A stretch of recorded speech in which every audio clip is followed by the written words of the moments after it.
What up, Screen Fiends? I'm GB, and you're tuned in to Headz TV, where we like to discuss all the wonderful things appearing on your movie and your TV screens. In this episode, I'm going to give my review of Fear the Walking Dead, Season 3, Episode 3, titled Teotwawki.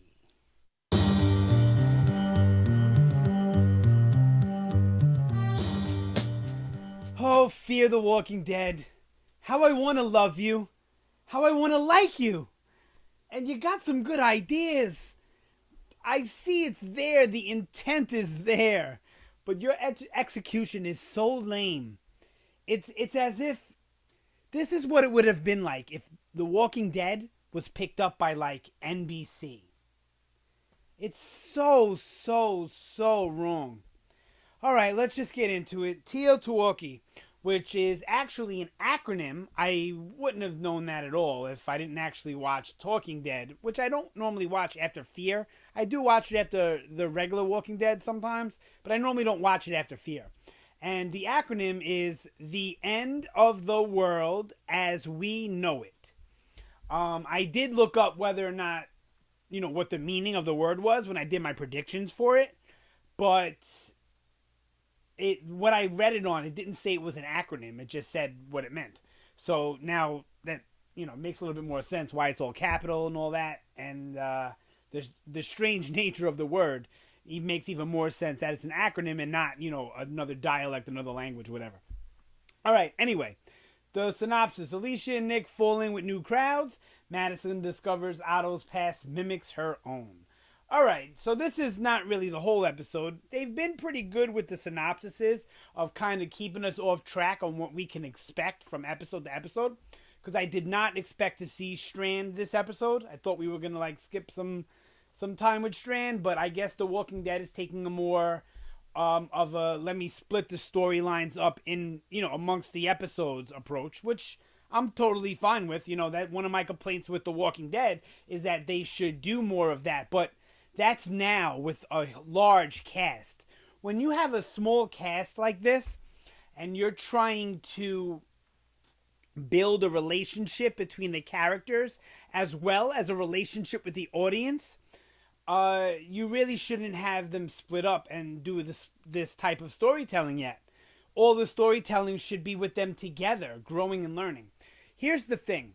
And I'm going to do a video. I know I've been saying I'm going to do this video, but this Wednesday I'm definitely going to do this video on Waka Wednesday where I'm going to talk about how Fear the Walking Dead is taking a very similar approach in really mimicking The Walking Dead, but doing it in like a poor man's way.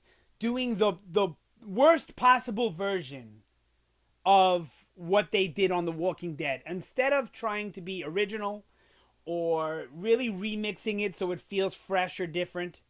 Look, I can't be the only person out there that feels like they're watching a lot of the rehashing of the regular Walking Dead in certain aspects. I'm going to get to that, like I said, in another video. I don't want to take up too much time talking about it here, but I definitely felt like that big time with this episode. But it made me even look back, and it's really been almost since the beginning. Okay. So let's get into it. Alicia and Nick fall in with new crowds. So we get Alicia basically starts hanging out with a bunch of religious stoners and drunks, which I liked. That was a great scene. I loved all of the Alicia stuff in this episode, which is funny because I normally don't like, well, I can't say I love it. I liked it.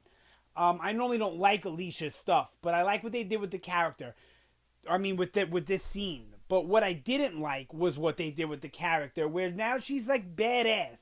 I'm telling you, she went from one episode being like a normal survivor trying to learn how to survive to being totally badass with no growth, no training, no seeming new abilities founded by this person. They're just all of a sudden badass. I hate the insta-badass.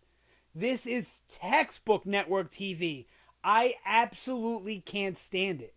It makes no sense and it pulls me out of the story. So I don't like that. But that scene with all the teens smoking and drinking and with the zombie head and all that, I like that. That was good stuff. And it gave us some insight into how the community sees the Ottos because most of the kids didn't seem too fond of them. Most of these teens, anyway. But that's really all we got with Alicia was that, and she has a little bit of beef with Nick for Nick wanting to leave, but I mean, so far this has been Nick's MO. Look at his whole life. He's, an addict, in and out of his family's life. Madison says it numerous times. She was always waiting for the call, that Nick was dead or whatever. And this is his story throughout his life, is leaving and coming back. So it was no different when he left his family. I mean, look, it didn't really make much sense to me why you would leave your family in the zombie apocalypse the way he did. But that's his MO. His life MO is to leave and come back. I know people like this. You probably know people like this. They just come in and out of your life. It's just who they are. And that's who Nick is. So he's a wanderer. He's a nomad. So it doesn't really strike me as too off that he would want to leave, especially for Luciana. I'd want to leave for her too, boy, I'll tell you. But I don't know. The way it's handled, it feels forced to me. Anyway, that's all I want to say about Alicia. And then we got Nick. And I really didn't like the... Look, once again, I like the idea of Nick and this guy, Troy, bonding. I'm going to get to Troy in a minute. Man, am I going to get to Troy in a minute. So I really like the idea of them finding a common ground and kind of bonding a little bit. But the way it was done was piss poor. It was piss poor the way it was handled on how they made Nick and Troy make a connection. Terrible, terrible, terrible. The Madison Troy stuff makes sense, which I'm going to get to that in a minute. Let me just talk about Troy for a second. I think I get where they're going with this character, and I don't mind where they're going with the character. But why in God's name is his eye okay? I know I'm not the only person on YouTube or in your life or in your circle to talk about this situation. But this is the stuff I'm talking about. Attention to detail and trying to make something feel realistic. If you watch... Sorry, my hair is like all over the place.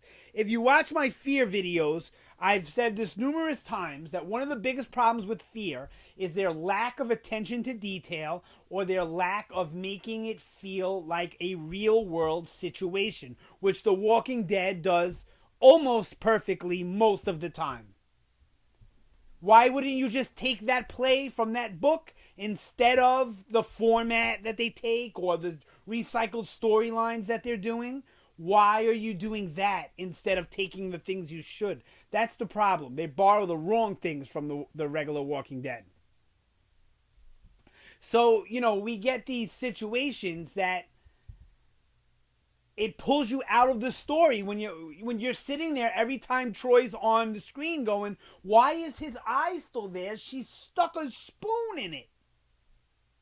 I am no medical man. I am no doctor. I am no genius nor scholar. But I would imagine if you stick a spoon in somebody's eye, they're going to have problems with that eye. And right now, it just looks like a little cut and some black and blue. I don't understand why they didn't just go, full-on governor route with him if that was the case. Even though I don't think he's going to play the role of the governor in this story. Like I said, I'm going to do a video about it. I think he's going to play more of the role of Tomas, the people at the prison that were bumping heads with our group. And I believe the dude in the suit where Strand is, Andrea and Michonne, Strand, is with this other guy, I forgot his name now, Domingo, I don't know. That's going to be the new governor, and that's going to be Woodbury with the water and all that, the resources, whatever. And his group is probably the ones that shot down the helicopter. I would bet on it. So you see what I'm saying? It's season 3 of The Walking Dead. Broke Jaw, whatever it is, camp or whatever, farm. That place is the prison. There's bumping of heads going on. And then over here, you have Woodbury at the dam, the water site or whatever. I don't know. Like I said, I'm going to do another video about that. But this episode, man, it had so many of these things that just felt out of place to me. Now, let me just stop shitting on the show entirely and talk about some of the things I liked. I actually like what they did with Madison in this episode. And I like Dayton Cali, the guy that plays the father Otto, Jeremiah, I think his name is. I like what he's doing in that role, and I like what Kim Dickens did in this episode. Everything from her watching. All right, it was kind of stupid the whole way the video thing went down. I will say that, but what happened in the video and her picking out things from her life from that video. And it shows how Madison is smart and she's finding a way to connect or relate to the Ottos so that she can play them and manipulate them into whatever it is she's trying to achieve. So she realizes that Troy, the youngest, the one with the eye, is the most vulnerable for mommy issues because he was the youngest when everything was going on with the father and the mother and the drinking and all of that, and the mother passing. So he's the most susceptible to mommy issues, and that's why she immediately makes a connection with him. A lot of people are confused about the napkin. The reason why she puts the napkin on Troy's leg is to give him that feeling of a woman protector, a mother figure, so that she can later manipulate him, I would assume, into whatever she needs him to be manipulated, whether it's staying, leaving, doing this, doing that, protecting this, protecting that, extra food, whatever it is, right? So think of it as Madison playing on her womanhood, but not in a sexual way, in a motherly way, in order to get what she wants, which is a nice twist on, a lot of the times they'll have these strong women and they'll use sex as a weapon. Whereas now Madison has decided, well, she doesn't need to really use sex as a weapon, whereas she can use her motherliness, so to speak, as her weapon. And I like that idea. That's nice. I like the way it was handled in the episode. I enjoyed it. But that was all I enjoyed. The Strand stuff, once again, like the idea. I like the beginning at the gate. It was pretty tense. But once he gets in there, fell flat for me totally. Why is this guy wearing a suit? A perfectly clean suit. I understand. That's who you were. That's your image. Blah, blah, blah. Felt out of place to me. I mentioned the whole governor thing. How it just feels like Woodbury all over again. And I'm not going to be surprised if we realize that they are the ones that shot down the helicopter. I would bet on it, honestly. And then even the Daniel thing popping up at the dam is Woodbury. Merle. You know what I mean? Somebody from the past that's come back now. So, I don't know, man. I'm going to do a whole nother video about that, like I said. This episode was honestly, I liked it better than the second episode. It was better than New Frontier. I didn't like it as much as the first episode. But it did feel like it was directed slightly better, edited slightly better, and written slightly better than anything that Fear really has done before, maybe with the exception of some stuff in the first season. So, maybe things are looking bright. I don't know. Fingers crossed. I'm going to stick with it. But I'll be letting you guys know week to week. And if they keep up with this inconsistency stuff like the eye, Travis, I'll always bring this one up. Travis breaking the window and then not unlocking the door, just opening it. If they continue with this stuff, it's really going to hurt the quality of the show. I mean, they've already done a lot of damage because season 2 had a lot of that. A lot of dumb thinking, a lot of nonsense that didn't need to be there, it didn't make sense, and a lot of just problems with that doesn't work. Where did that come from? What happened to that thing? So many inconsistencies, and hopefully they clear it up, but that part doesn't look like it's getting cleared up anytime soon. So like I said, this episode wasn't the worst ever.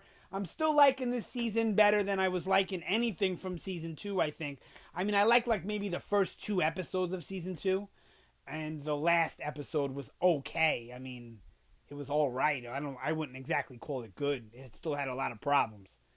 But fingers crossed. Sound off down below. Let me know what you think about this season so far, this past episode, whatever. I do have a predictions video coming up soon, so definitely check back on Wednesday, Walk on Wednesdays. I'll have the predictions as well as 1 or 2 other Walking Dead related videos up. And definitely drop something in the comments. I'll got no problem getting into a discussion, good, bad, ugly, whatever it is. Thank you so much for watching. Always appreciate it. You guys have a fantastic night, and I will see you next time.